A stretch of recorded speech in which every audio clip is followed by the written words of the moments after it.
बिस्मिल्लाहिर्रहमानिर्रहीम। अस्सलाम वालेकुम व्यूअर्स, जिन लोगों ने अभी तक देसी हिकमत चैनल को सब्सक्राइब नहीं किया वो इसको सब्सक्राइब कर ले और साथ ही बेल के बटन पर भी क्लिक कर दें ताकि हमारी हर नई आने वाली वीडियो का नोटिफिकेशन आपको मिल जाए। व्यूअर्स, आज जो मैं आपको नुस्खा बताऊंगा ज़कात हिस्स, जरियान, इख्तिलाम के बारे में है। ये तीन मसाइल हैं, तीन टॉपिक हैं जिनके ऊपर मैं आज डिस्कस करूंगा। ये बहुत ही कॉम्प्लिकेटेड मामलात हैं। ऐसे समझ लें कि जैसे लकड़ी को घुन लग जाता है, लकड़ी कमज़ोर हो जाती है, लोहे को जंग लग जाए, लोहा कमज़ोर हो जाता है। इसी तरह इंसान को भी अगर ज़कात हिस्सा है तो समझ लें ये भी एक घुन लग जाता है। आज जो मैं आपको नुस्खा बताऊंगा इंशाअल्लाह ताला ये आपका मसला जड़ से ख़त्म हो जाएगा। ज़कात हिस्स, जरियान, इख्तिलाम। सबसे पहले ज़कात हिस्स है क्या? ज़कात हिस्स कहते किसको हैं? ज़कात हिस्स कहते हैं सेक्स के ख्याल से कतरे आना, फ़ोन पर बातचीत करना, ज़रूरी नहीं कि सेक्सुअल, किसी भी तरह की फ़ोन पर बातचीत करना, मैसेज चैट करना या कोई पोर्न मूवी देखना या मिसेज के पास जाने से नफ्स में से लेज़दार पानी निकलना, यानी कि कच्ची मनी नफ्स में से निकलना, इस चीज़ को ज़कात हिस्स कहते हैं। अब जरियान क्या है? जरियान का मतलब है जारी होना, मतलब कि पेशाब के साथ कतरे आना, इस चीज़ को जरियान कहते हैं। पेशाब के साथ मनी के कतरे आना या कॉन्स्टिपेशन की वजह से, जोर से मोशन करने की वजह से भी लेसदार मनी निकलना, इस चीज को भी जरियान कहते हैं। और अब तीसरी चीज है इख्तिलाम, नाइटफॉल। इख्तिलाम किसको कहते हैं? रात को सोते वक्त इख्तिलाम हो जाना, मनी का इखराज होना, इस चीज को इख्तिलाम कहते हैं। व्यूअर्स, ये जो मसला मैं आपको बता रहा हूँ ये आजकल की जो जनरेशन है, यंग जनरेशन, 90% लोगों के साथ ये मसला चल रहा है। अगर वो मैरिड है तो उनको ज़कात हिस्स का मसला है, अगर ओवर एज है तो उनको सूरत इंजाल का मसला है। व्यूअर्स, आज जो मैं आपको नुस्खा बताऊंगा ज़कात हिस्स, जरियान और इख्तिलाम के लिए, ये ऐसा तीर बहादुर नुस्खा है जो कि लाखों के नुस्खों से भी ऊपर काम करेगा। व्यूअर्स, ये मेरा दावा नहीं है, मेरा ये तजर्बा है। मैंने बहुत सारे मरीजों को दवाखाना पर भी इस्तेमाल करवाया। अल्लाह के फजल से, अल्लाह के फजल करम से मरीजों ने आकर बताया कि हकीम साहब हमें बहुत जल्दी से शिफा मिली है। व्यूअर्स, कोई लंबी चौड़ी चीज़ें नहीं हैं, सिर्फ 3 चीज़ें हैं, सादा सी चीज़ें हैं और बहुत ही आसान सा नुस्खा है। कैमरा ऊपर करें, आते हैं नुस्खे की तरफ। व्यूअर्स, सबसे पहली चीज है कलवंजी।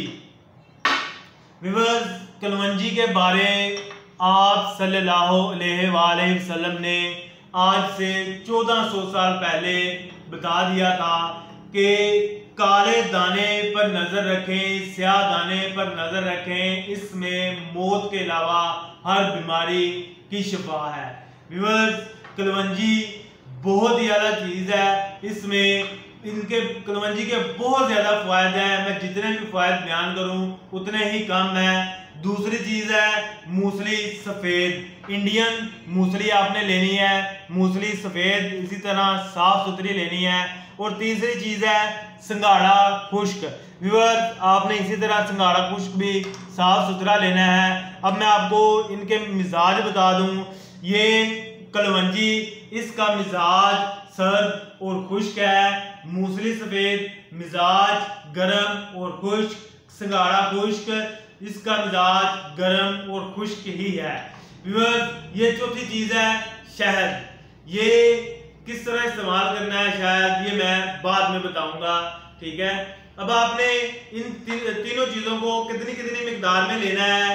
आपने 30 ग्राम मूसली सफेद लेनी है, 30 ग्राम सिंगाड़ा खुश्क लेना है। ये मैं आपको एक डेमो के तौर पर बताने लगा हूँ। अगर आप इसको बल्क मिकदार में भी बनाना चाहें तो बना के रख सकते हैं। अगर आप इसको बड़े जार में, डब्बे में रखना चाहें बना के तो रख सकते हैं, कोई इसमें इशू नहीं है। व्यूअर्स, अब आपने कितनी चीजें लेनी है? 30 ग्राम मूसली सफेद, 30 ग्राम सिंघाड़ा खुश्क और 15 ग्राम यानी कि हाफ। अगर आप इसको 60 ग्राम लेते हैं, इसको भी 60 ग्राम, तो कलवंजी को 30 ग्राम। अगर इनको 100 ग्राम लेते हैं, उस हिसाब से इनका निस्फ जो है आपने कलवंजी लेनी है। व्यूअर्स, ये 3 चीजें हैं, इनको आपने अच्छे तरीके से कूट लेना है। हमदस्ते में, चट्टू-बट्टे में, ग्राइंडर में या किसी भी पंसार से पिसवा लें। अच्छे तरीके से इसका सफूफ बना लें, पाउडर बना लें। अब जो शहद है, शहद किन मरीजों ने इस्तेमाल नहीं करना और किन ने करना है? शुगर वाले मरीज इसमें शहद ना डालें। शहद आपने खालस छोटी मक्खी का, बेरी का ही डालना है। व्यूअर्स, अगर किसी मेरे दोस्त अहबाब के पास खालस बेरी का शहद नहीं है, तसल्ली से नहीं मिल रहा, तो मुझसे रब्ता करके खालस बेरी का शहद भी मंगवा सकता है। आपने इसमें शहद कितना डालना है? हस्बे जरूरत आपने इसमें शहद डालना है, सिर्फ एक मजून सा बन जाए। अगर शहद नहीं डालते कोई इशू नहीं है, शुगर वाले मरीज इसमें शहद ना डालें, सिर्फ सफूफ इस्तेमाल करें। जिनको शुगर नहीं है, अगर वो सफूफ नहीं खा सकते तो वो शहद डालकर मजून बनाकर इसका मजून भी खा सकते हैं।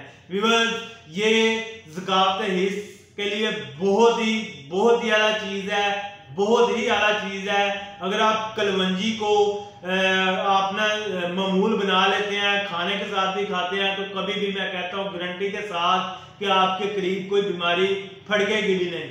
व्यूअर्स, इसी तरह ज़कात हिस्स को ये इस तरह ख़त्म करेगा जैसे ज़कात हिस्स का कोई मसला था ही नहीं। ज़कात हिस्स जड़ से ख़त्म हो जाएगी, जरियान जड़ से ख़त्म हो जाएगा, सूरत-ए-इंज़ाल और एहतलाम ऐसे जैसे कोई मसला था ही नहीं। आपने 40 दिन इस्तेमाल करना है। इस्तेमाल कैसे करना है? आधा चम्मच table half spoon, tea spoon 1 table spoon half, आधा चम्मच सुबह और आधा चम्मच शाम को नीम गर्म दूध के साथ लेना है। सुबह खाली पेट, शाम के खाने से 1 घंटा आधा पहले या शाम का खाना खा के 2-2.5 घंटे बाद, यानी कि जब थोड़ा सा पेट खाली हो, उस वक्त आपने ये नुस्खा इस्तेमाल करना है।